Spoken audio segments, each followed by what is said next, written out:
Эркек заты моюн калыш керек, бир аял менен чектеле албайсыздар.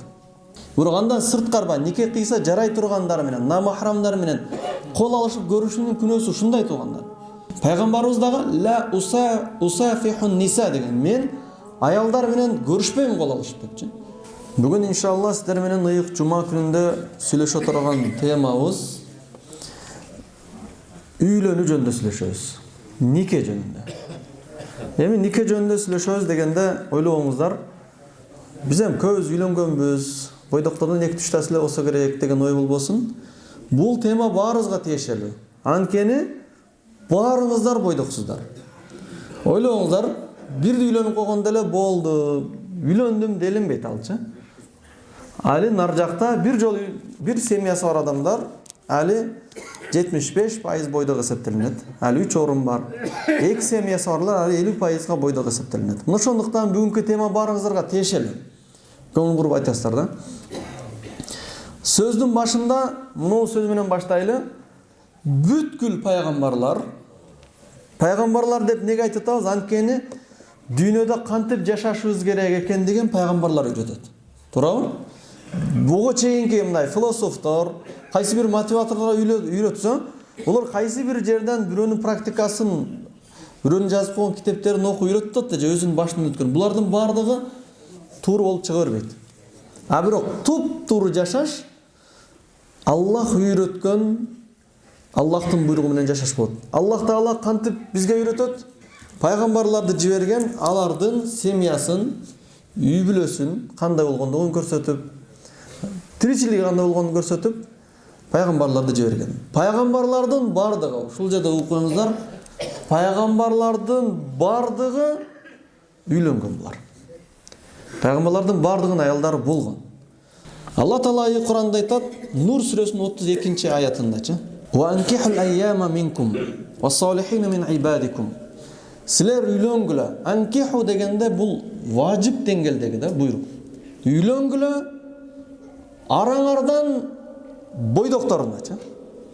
Бойдокторуна дегенде үйлөнгөнгө, мисалы эгерде аял киши болсо же турмушка чыкпаган, же турмушка чыгып, же ажырашкан, кыскасы башы бош болгондо. Эркек кишилер деле 4кө жетпеген деңгээлде, эгер 4 аял болгон болсо, ал адам уже үйлөнө албайт алчы. Ошондой бош болгон учурда үйлөнгүлө.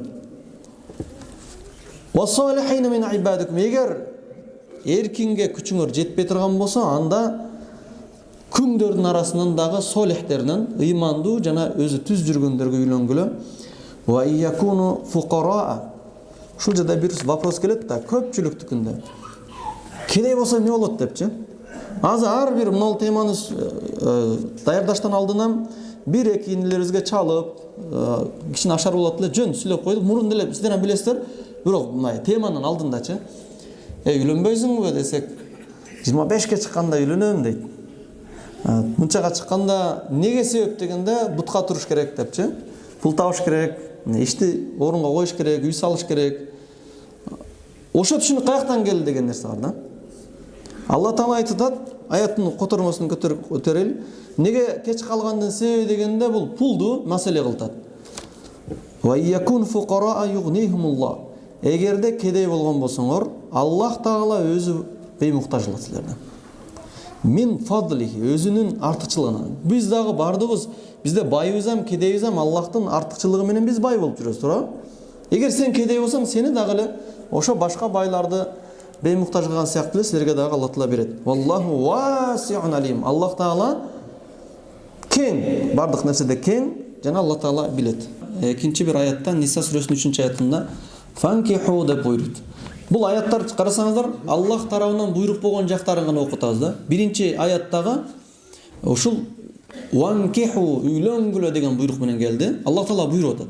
Экинчи аяттагы фанкиху үйлөнгүлө ма табалакум минан ниса, аялдардан силер өзгөргө жакканга. Масна ва суласа ва руба. 2ден же 3төн 4төн. Ачык болсо эми айтып койгон. Анткени пайгамбар айтканда, ачуу болсо дагы акыйкатты айткылады. Ва ин хифтум алла та'дилу фавахидатан. Эгер адилеттүү боло калуудан корксоңор, анда бирөө менен чектелгиле. Же ау ушул жерине карап коюңуздар. Эгер адилеттүү боло албасаңар, бир аял менен жашагыла же күңдөрүңөр менен жашагыла. Ушул жерде калып кетпесин да. Анткени аятты толук кандуу кылып жеткиргенде жакшыраак. Неге дегенде эркек заты моюн калыш керек, бир аял менен чектеле албайсыздар. Анткени ар үчүнчү адам башы бириксе үйлөнүшүнө тема козгой турган заманда жашап атабыз, туура? Бирок көпчүлүк ол нерсе теманы ишке ашыра албай калат. Бирок тема кылып аткандыгы эмнеге дегенде сөзсүз түрдө көп алганга бардыгы энергиясы ашып турат. Ошондуктан Алла Таала айтат: "Мейли 4-ке чейин агыла, 4төн ашырбагыла. Болбосо эми күң элөбүш заман болсоң да күңдөр менен дагы эмеге чектелсеңер болот" депчи. Бирок мунун аркасында дагы бир маани турат. Аяттын маанилери көп да, карасаңыздар, бир маани турат. Ушунча кеңчилдик берилип атат. Эми ушуну да кылбастан зына кыла турган болсоңор башыңар менен жооп бересиңер деген маани. Телефондо мындай лента өткөрүп аткан маалда аялдардын жүзүн, жамбашын, мойнун да башка жерин көрө турган болсоңор, кыяматта жооп беришти элестете бергиле. Алла Таала ушунча жеңилдик берип атат да. Сен кыйналышыңды билет. Биз кыйналса, пендем сен кыйналасың деди дагы, мейли, ал деди. Кедей болсоң ам ал деди. Югнихумулла, Алла Таала силерди байытат деди. Ушунча шанс берет да. Бирок өзүңдү сакта, жөн жүр депчи. Аяттын мааниси ошондо, бул жөндөн эле бир ой кетти да, баягы бул аяттар аял кишилерге мындай түшүнүп келет да. Эркек кишилердин нафсисине жараша аяттар түшүрөт. Мындан карасаң көп аял ал деп аягын жок. Көп аял дегендин аркасында бир нерсе бар да. Аркасында зынадан этият болгула деген нерсе бар. Бирок тилекке каршы ушул көздү сактоо деген нерсени биз билбей калтабызбы, же билгенге жараша билбегенге салып койтабыз. Алла Таала Кур'анда айткан: "Кул лил муъминин", айткын, Мухаммад айткын, ыймандуу эркектерге айткын: "Ягудду мин абсарихим", көздөрүн сакташсын. "Ва яхфазу фуружахум", жана зынадан сактансын. Буйрук болчу. Ошондой эле кул лил муъминат, ыймандуу аялдарга дагы айткын, көздөрүн сактасын. Ягзузна мин абсарихим, көздөрүн сакташсын. Тикте берсин депчи. Өткөндө мына мешитте болгон сабакта дагы өзүнчө бир тема кылып айттык. Бирок мына видеого түшүп аткан кошумча айтып койрайлы. Аял кишилерди тиктеш арам. Кыяматта жооп бериле турган нерсе. Аял кишилерди колун кармап көрүшүш бул дагы арам. Ла тaqrabu зина деген, зинага жакындабагыла деген дагы буйрук бар. Не кылабыз онда эми? Жашоо кыйындашып кетет кылса, анда кыйындашып кетсе, ал дагы 2ден 3төн вариант. Бирок бирөөнүн катынын, бирөөнүн кызын кармаба, көрүшпө. Биз дарга толук динди кармана албай калабыз да, кыйын да деп туруп, кол алыш көрүшпө, ушул күнөө ушулчу. Кол алышып көрүшпөйбүз көпчүлүгү, бирок көрүшкөндөрдү көрүп атабыз арасындачы. Мынтип көрүшүп келаткан болмосо, мынтип арканы колду аркага алып көрүшпөй койсо, бул артта калган экен деген нерседен уялып кетилет да. Мындай тойлорду элестетиңиздер. Баягындай биздин шариятыбыз Алла Тааланын көңүлү деген нерсе менен алыңыздар. Биякта пенденин көңүлү деген нерсе турат. Пенденин көңүлүн наракка түртүп коюңуздар. Мына ал күнөө көрүшпөйбүз депчи. Пайгамбарыбыздын айткан хадиси бар. Ламмихяту мин хадид, темирден болгон шиш. Темир шиш дегенде кандай? Адам бир жерине сайла турган. Адамды башына шайла турган темирден шиш кылыч. Дагы не? Шашликтин ийнеси. Түшүнүктүү болушун айттыбыз да. Же бир арматура чыгып калам деп авария бая болуп кетет го. Курулушта түшүп кетип баш сайылып калат го. Ошондой темир шиштин адамга сайылганы башына жакшыраак бирөө өзүнө адал эмес аялдар менен көрүшкөнгө. Адал эмес деген аялы менен көрүшсө ал иштеке эмес. Же махрамдары менен көрүшсө иштеке эмес, карындашы башка менен кол алышып көрүшө берет иштеке эмес. Бирок андан сырткарба нике кыйса жарай тургандар менен, намахрамдар менен кол алышып көрүшүнүн күнөөсү ушундай туугандар. Ошондуктан бүгүндөн эле токтотуп койбойлу. Бая не деп коебуз? Эркекче бойлу баягынча. Мен мусулманмын деп атабыз да. Ошону эркекче мусулман болупчу, сөзгө тура турган кылыпчу. Бүгүн мен булдуктум көрүшпөйсүн депчи. Коллегалар бар турабы? Токтоп койгула депчи. Пайгамбарыбыз дагы ла усафихун ниса деген, мен аялдар менен көрүшпөйм кол алышып депчи. Пайгамбарыбыз дагы аялдар менен кээде мамиле боло турган учурлар болгон. Мисалы аялдар дават кылыш керек. Же кайсы бир жактан аялдардан делегат келет. Көрүшпөй эле ошол иш жүргөн. Пайгамбар алыстан эле ассаламу алейкум деген. Аялдарга деле көрүшсүз, бирок эмне кылабыз? Колду көтөр ассаламу алейкум деп койгон жетишти. Жадагас аялдарга атайып барып туруп дават кылган. Аялдар барып туруп ассаламу алейкум деп туруп эле, аялдар көпчүлүгүңөрдү мен тозокту көрдүм деген. Пайгамбар тозокту көргөн да. Тозокту көрдүм, көпчүлүгүңөр аялдар экен деп айткан. Не себептен дегенде себептерин айткан. Силер көп шүгүрсү кыласыңар, көп карганасыңар.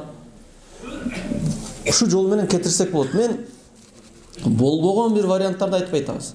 Шариятыбыздын өкүмүн айтып туруп, сиздер колуңуздан келе турган нерселерди айтабыз. Бисмилла дейли, ушул абалды аткарсаңыздар, Аллах сиздерден ыраазы болот. 1-2 күн адамдар көңүл өлөт. Палан олуп калдыр, палан пулу көбөйүп калдыр деген ой болушу мүмкүн. Көрүшпөй койду, башка койду. Бирок ошонун аркасында сиздер утукка жетишесиздер. Аллах Тааланын буйругун аткардыңыздар. Сулайман пайгамбар билесиздерби? Аллах Таалага уча турган ат берген. Баягы мультиктерде чыгарып атпайбы? Канаты бар. Ошол анык болгон. Сулайман пайгамбарга берген. Бул Сулайман пайгамбар бүткүл дүйнөнүн падышасы болгон. Пайгамбар болгон жана падыша дагы болгон. Кайсы коом ширкке батып аткан болсо, жетип барып эскерткенге мүмкүнчүлүгү бар эле. Алла Таала ошол атты бергенде, өзүңүздөр элестетип көрүңүздөр, кымбат өзүңүздөр жаккан унааны алган күнчү. Бекерчилер де ошонун аркасын карап, угун карап, эч ким сурабаса эми анын комплектациясын айтып отурган күндөр болот да тура. Бул Сулайман пайгамбар, бул эми мындай биздеги нерсе болчу. Ар бир адамга жага турган нерсе. Сулайман пайгамбар дагы бул атты мындай сылап, нарагын өтүп, берагын өтүп атып, намаздан өтүп кетти да. Асыр намазы өтүп кетти. Асыр намазы өтүп кеткенде, билесиздер, менин негизги жашоодогу максатыбыз, миссиябыз неле? Аллахтын буйругун жеткириш. Мунул ат дагы эмне үчүн эле? Алланын буйругун жеткириш үчүн берген Алла. Жерден басып берет, асмандан учуп атаган. А бирок мен Алланын буйругун аракка таштап койдум да, бул мен алек болтам деп туруп союп койду ошончо. Неге сойду? Ушуга алаксыбайын депчи. Бир көз караш менен караганда, неге мындай кылды экен бул? Немесе бирөөгө берип кой деген сөз бар го. Жок, ол мындай айтайлы да. Ар бириңиздер өзүңүздөрдүн жумушуңуздар бар, а? Кээ биркилерибиздин жумушубуз туугандар ибадаттан тосот. Ушунчалык тосот, ушу иштерди сал токтотушум керек деген ойду 1-2 жарым менен кеңешсеңиздер, иш болуп атканда кыла бериш керек депчи. Бул тагдырды алдын ала эч ким жазбайт. Ибадаттан тосутабы, токтош керек бардыгыначы. Жумуш сизди үйдө дагы алаксыз тутабы, мечитте дагы алаксыз тутабы, мечитке келтирбей коюп атабы, кыйнап атабы, буну токтотуш керек. Анткени пайгамбар айткан: "Ман тарака шай'ан лилlah аввадаху Аллаху хайран минху" деп. Ким Аллах үчүн бир нерсени таштаса, бул адал эле нерсени таштаса, Аллах Таала ага андан дагы жакшы нерсени алмаштырып берет. Сулайман пайгамбар аны таштады. Артынан не болду? Алла Таала андан дагы жакшыны берип койду. Бир убакыттан кийин, бир нече убакыттан кийин шамалды моюнсундуруп койду. Ал өзү эле эмес, бүткүл аскерлери менен өз атайын жасайды эле, жыгаштары бириктирип, бардык үстүнө чыгат, шамал баарын учуруп апарып туруп, мында кыйнабаган абалда жеткирет болчу. Шамалга буйрук кылат, же өзү же жанындагылар менен чогуу учуруп апарат эле. Баягы учар килемдин мультиктери эми ошол биздин баягы тарыхтагы аятта келген нерселерди дагы мында өзгөртөт да. Ортодон Аллахтын буйругун пайгамбарларды өчүрүп салып турупчу. Асылында бар эле нерселер. Мен сиздерге Алла Тааланын аяттарын окуп берип атып, мындай нерсени сезип атабыз, аманатты гана жеткирип атабыз. Бирок биз ушул жагына сооп алабыз. Ал эми жыйынтык жагынан бизге тиешеси жок болчу. Бирок ушул аманат жетип, бирок сиздер амал кылып, шариаттын негизинде жашай турган болсоңуздар, азыркы өкүм боюнчачы, анда сиздердин амалыңыздарда да бизде не бар? Үлүш бар. Ошондуктан кызыктардыбыз ушул жагынан болот. Зынадан бүткүл болушча тосулуш керек, бирок зына кылбаганга кеңчилдик, экинчи варианттар бар. Алла Таала өзү берген нерсе.